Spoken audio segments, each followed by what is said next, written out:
Commodore Edward Unwin VCCBCMG was an English recipient of the Victoria Cross, the highest and most prestigious award for gallantry in the face of the enemy that can be awarded to British and Commonwealth forces.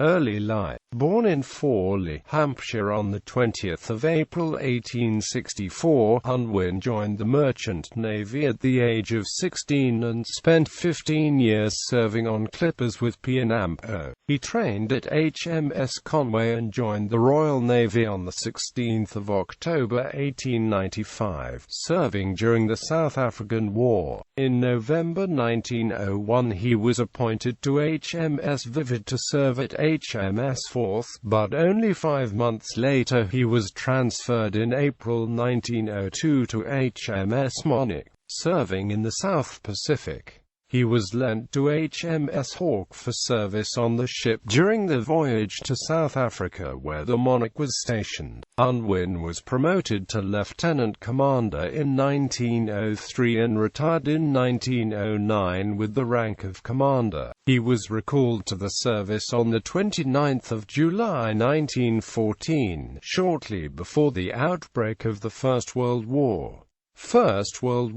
Initially Unwin served aboard HMS Iron Duke on the staff of Admiral John Jellicoe, but in February 1915 he took command of the torpedo gunboat HMS Hussar, which had operated as a dispatch vessel for the Commander-in-Chief, Mediterranean, and was now a minesweeper. In 1915, when planning began for the amphibious landing on the Gallipoli Peninsula, Unwin proposed beaching the 4,000-ton collier SS River Clyde on the narrow beach beneath said Elba at Cape Helles, known as V Beach, thereby allowing 2,000 troops to be landed together. At the age of 51, Unwin was promoted to acting captain and given command of the River Clyde for the operation. The River Clyde beached at 6:22 on the 25th of April 1915, and the plan called for a steam hopper to form a bridge from the ship to the shore. However, the Dardanelles current swept the hopper away, so Unwin, accompanied by able seaman William Charles Williams, who had served under him on the Hussar and had been ordered to stay by his side, dove overboard and manhandle 2 lighters into position, lashing them together to form the bridge.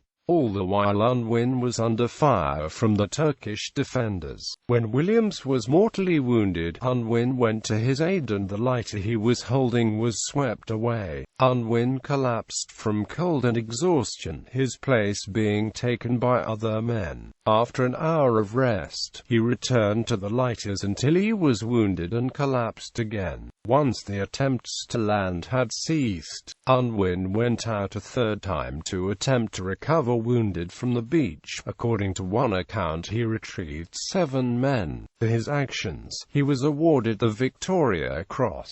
The citation read, while in SS River Clyde, observing that the lighters which were to form the bridge to the shore had broken adrift, Commander Unwin left the ship, and under a murderous fire attempted to get the lighters into position. He worked on until, suffering from the effects of cold and immersion, he was obliged to return to the ship, where he was wrapped up in blankets. Having in some degree recovered, he returned to his work against the doctor's order and completed it. He was later attended by the doctor for 3 abrasions caused by bullets, after which he once more left the ship, this time in a lifeboat, to save some wounded men who were lying in shallow water near the beach. He continued at this heroic labor under continuous fire until forced to stop through physical exhaustion. In August, when a new landing was to be made by the British 9th Corps at Suvla as part of the Battle of Surrey Bear, Unwin was given command of the landing boats, known as Beetles.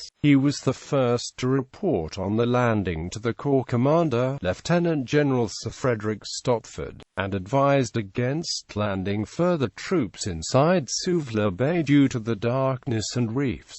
Unwin was back at Suvla as Naval Transport Officer for the evacuation in December. He was aboard the last boat to leave the beach. When a soldier fell overboard, Unwin dived in to rescue him. Observing this act, General Julian Byng, the new 9th Corps commander, remarked to Commodore Roger Keyes, "You really must do something about Unwin. You should send him home. We want several little Unwins." Quote, in 1916 Unwin took command of HMS Amethyst and in 1917 became Naval Transport Officer, Egypt. He later achieved the rank of Commodore.